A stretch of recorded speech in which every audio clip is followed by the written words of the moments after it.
जोडमोहा मार्गावर 37 किलोमीटर रस्ते काम निकृष्ट कामाचा संशय केलेला जात आहे. यवतमाळ ते जोडमोहा 37 किलोमीटर सिमेंट रस्त्याच्या कामात गंभीर अनियमितता समोर येत आहे. तब्बल 3 ठेकेदार कंपन्यांना हे 200 कोटीचा काम देण्यात आले आहे. फिलिपिन्स कडून कर्ज घेऊन हा रस्ता राज्य सरकार बनवत आहे, तरी प्रत्यक्षात कामाचा वेग अत्यंत संथ असल्याचे दिसून येत आहे.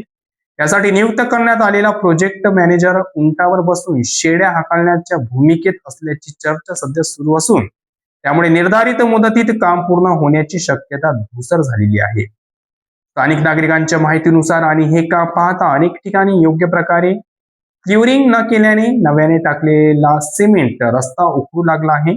काही ठिकाणी मुरुमाऐवजी थेट मातीचा वापर केल्याचे दिसून येत नाही, तर काही भागात जुना रस्ता न उखडताच रस्त्यावरच नवीन सिमेंट काँक्रीट रस्ता टाकण्यात आल्याचे चित्र आहे. त्यामुळे कामाच्या गुणवत्तेवर मोठे प्रश्न उपस्थित होत आहे. कामात होत असलेल्या विलंबनामुळे संबंधित ठेकेदार कंपन्यांवर सार्वजनिक बांधकाम विभाग क्रमांक 3 कडून सुमारे 3 कोटी रुपयाचा दंड आकारला जाण्याची शक्यताही व्यक्त करण्यात येत आहे. दरम्यान या प्रकरणात विभागाचे कार्यकारी उपअभियंता गौरव माडवे यांनी यवतमाळ जोडमोहा सिमेंट रस्ता कामाकडे गंभीरतेने लक्ष केंद्रित केले असल्याची माहिती समोर येत आहे.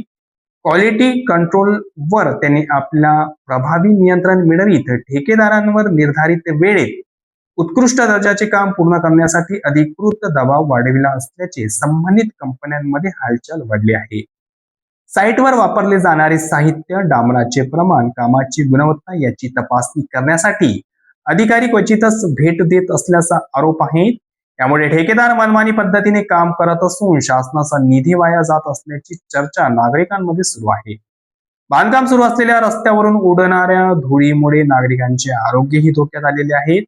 विशेषतः लहान मुले आणि ज्येष्ठ नागरिकांमध्ये श्वसनाचे आजार वाढत असल्याचे स्थानिकांचे म्हणणे आहे. याशिवाय रस्त्यालगतच्या दुकानांमध्ये धूळ साचत असल्याचे ग्राहक कमी झाले असून व्यापाऱ्यांना आर्थिक फटका बसत आहे. काही ठिकाणी जड यंत्रसामग्रीमुळे घरांच्या भिंतींना तडे गेल्याच्या तक्रारीही समोर येत आहेत. त्यामुळे न्याय कुणाकडे मागायचा हा मोठा प्रश्न उपस्थित होत आहे.